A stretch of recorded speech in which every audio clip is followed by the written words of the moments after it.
শীত গ্রীষ্ম বর্ষা যে কোনো পরিস্থিতিতেই কিন্তু মহিলাদের কাজের কোনো শেষ নেই। সকাল থেকে রাত পর্যন্ত আমাদের কাজে কর্মের মধ্যে দিয়েই দিনগুলো কাটে। তো বন্ধুরা, যদি আমরা কিছু টিপস অ্যান্ড ট্রিক্স ফলো করে কাজগুলো করতে পারি তাহলে কিন্তু আমাদের সময়ের মধ্যেও কাজগুলো হয়ে যাবে এবং কাজগুলো অনেকটা সহজও হয়ে যাবে। তো প্রতিদিনের মতো এরকমই বেশ কিছু সাংসারিক টিপস নিয়ে আজও হাজির হয়ে গেলাম। আশা করি প্রত্যেকটা টিপসই তোমাদের কাজে লাগবে। তো নমস্কার বন্ধুরা, মৌস প্যাশনে তোমাদের সকলকে স্বাগত জানাই। আশা করি তোমরা সকলেই ভালো আছো। তো দেখে নেওয়া যাক আজকের প্রথম টিপস। কুমড়ো ভাজা খেতে কিন্তু অনেকেই ভালোবাসে। এছাড়াও পুঁই শাকের মধ্যে যদি একটু কুমড়ো দিয়ে দেওয়া যায় তাহলে শাকের টেস্টটাও কিন্তু অনেকটা বেড়ে যায়। আর যারা কুমড়ো খেতে একটু বেশি ভালোবাসে, পরিমাণে যদি একটু বেশি নিয়ে আসা হয় তখনই দেখবে যে এই কুমড়োকে কিভাবে রাখবো সেটা নিয়ে একটা চিন্তা করতে হয়। কারণ কুমড়ো 1 থেকে 2 দিনের বেশি কিন্তু কোনোভাবেই ভালো থাকে না, পুরো পচে যায়। আর খেয়াল করে দেখবে কুমড়ো যখনই পচা শুরু করে এই দানার যে অংশটা এইখান থেকেই কিন্তু পচা শুরু হয়। তো এই কাজটা যদি আমরা করে নিতে পারি তাহলে কিন্তু 4-5 দিন পর্যন্ত কুমড়ো ভালো থাকবে। তো দেখো এখানে আমি একটা চামচ নিয়ে নিয়েছি। তো কুমড়োর ভিতরের যে অংশটা যার মধ্যে দানা রয়েছে এই পুরো জিনিসটাকেই কিন্তু তুলে বাদ দিয়ে দিতে হবে। তো বাদ দেওয়া অংশটাকে যদি তোমরা রান্নায় দিতে চাও তাহলে কিন্তু এটা আলাদাভাবে রেখে দিতে পারো। আর এখানেই কিন্তু কাজ শেষ নয়। কুমড়োকে ভালো রাখতে গেলে এবার কুমড়োর টুকরোটাকে নিয়ে একটু কড়া রোদে রেখে দিতে হবে। অন্তত 1.5 থেকে 2 ঘন্টা যদি কুমড়োর টুকরোটাকে এইভাবে রোদে রেখে দেওয়া যায় তাহলে কিন্তু দেখবে কুমড়ো অত সহজে পচে যাবে না, বেশ 4-5 দিন পর্যন্ত ভালো থাকবে। তো দেখে নেওয়া যাক 2 নম্বর টিপস। যখন বাইরে থেকে খুব হাওয়া দেয় আমরা কিন্তু দরজাটাকে এইভাবে খুলে রেখে দিই, কারণ বাইরের হাওয়াটা যখন ঘরে ঢোকে ঘরের গুমোট ভাবটা কিন্তু অনেকটাই কেটে যায়। কারণ ফ্যান চালিয়ে যে হাওয়াটা আমরা খাই তার থেকে কিন্তু প্রকৃতির হাওয়া অনেক বেশি ভালো লাগে।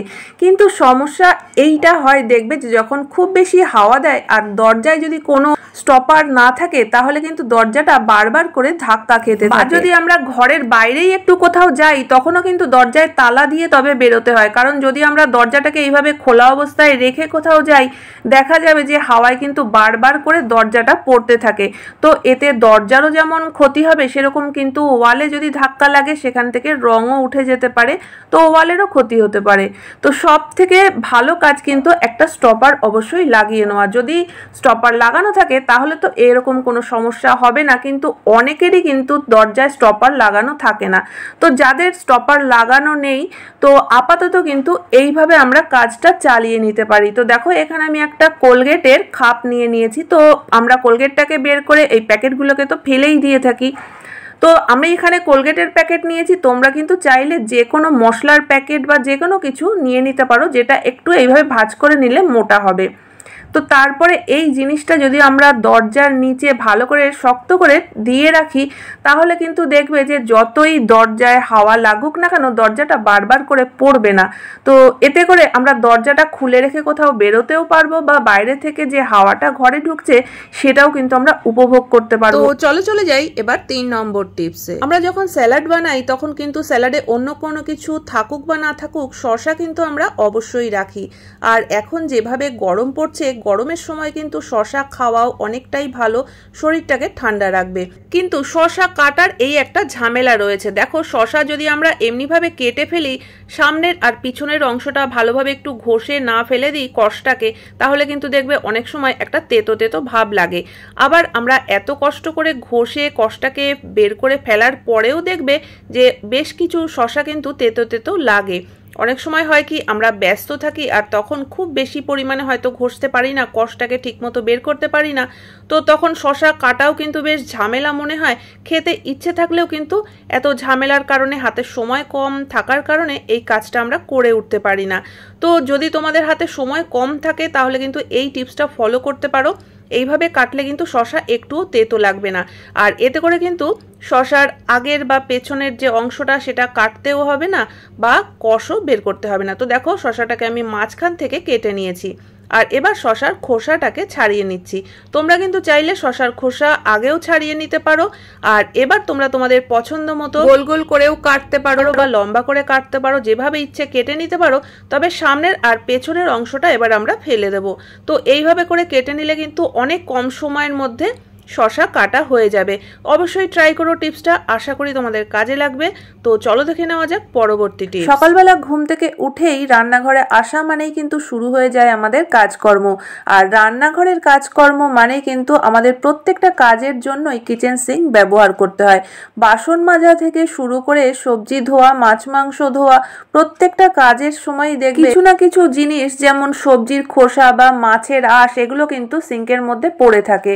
আর সিঙ্কে যে নেটটা দেয়া থাকে এই নেটের মধ্যে বড় বড় জিনিসগুলো তো আটকে যায়, কিন্তু এর থেকেও যদি কোনো ছোটোখাটো কণা থাকে সেগুলো কিন্তু ড্রেনের মধ্যে গিয়ে এরপরে ড্রেনের মুখটা আটকে যায়, তখন দেখা যায় যে জল পাস হতে চায় না ঠিক মতো।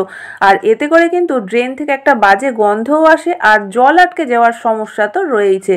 তো সেক্ষেত্রে কিন্তু আমরা এই টিপসটা ফলো করতে পারি। তো দেখো এখানে আমি একটা ম্যাগির প্যাকেট কেটে নিয়েছি, আর এবার এই ম্যাগির প্যাকেটটাকে ভাঁজ করে আমি এইভাবে কোনা করে একটা টুকরো কেটে নিচ্ছি। তো এইভাবে কেটে নিলে দেখবে যে একই সাইজের কিন্তু দুটো টুকরো কাটা হয়ে যাবে। তো আমি এখানে ম্যাগির প্যাকেট নিয়েছি, তোমরা কিন্তু চাইলে বিস্কুটের প্যাকেট বা যে কোনো জিনিস নিতে পারো। আর এবার এই দুটো টুকরোকে একসঙ্গে করে নিয়ে এইভাবে একটু কোনা করে বেশ কিছু ছোট ছোট ছিদ্র করে দেবো। তো আমরা দুটো টুকরোকে যদি একসঙ্গে করে নিই তাহলে কিন্তু দেখবে আমাদের আলাদা আলাদা করে কাটা লাগবে না, একই সঙ্গে দুটোতে ছিদ্র করা হয়ে যাবে। তবে টুকরোটা একটু বড় ছিল বলে আমি সিঙ্কের যে পাইপটা রয়েছে তার মাপ করে একটু ছোট করে কেটে নিয়েছি। আর এবার এই জিনিসটা আমি পাইপের উপরে বসিয়ে দিলাম আর উপর থেকে সিঙ্কের নেটটা আটকে দিচ্ছি।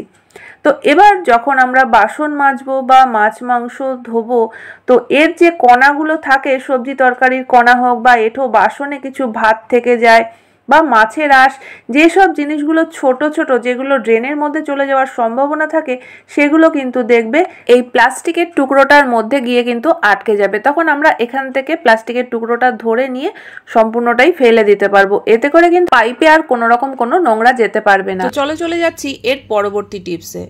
আমরা যেসব গায়ে মাখা সাবান ব্যবহার করি, তো কিছুদিন গায়ে মাখার পরে দেখবে সেগুলো তো আস্তে আস্তে ছোট হয়ে যায়, আর একদম যে ছোট টুকরোগুলো থাকে সেগুলো তো আর ব্যবহার করা যায় না। তখন হয়তো দু একদিন একটু হাত ধোয়ার কাজে লাগানোর পর সেটা কিন্তু ফেলেই দেওয়া হয়, কারণ সেটা দিয়ে তখন হাত ধোয়ার কাজও ঠিকঠাক মতো হয় না।